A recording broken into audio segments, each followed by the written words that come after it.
able to immediately repeal and replace Obamacare. Have to do it because Obamacare has to be replaced. And we will do it, and we will do it very, very quickly. My first day in office, I'm going to ask Congress to put a bill on my desk getting rid of this disastrous law, and it's going to be so easy. I have a long time.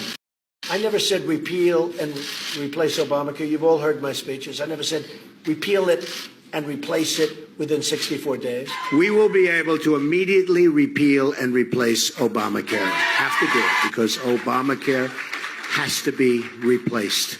And we will do it, and we will do it very, very quickly. My first day in office, I'm going to ask Congress to put a bill on my desk getting rid of this disastrous law, and it's going to be so easy. I have a long time.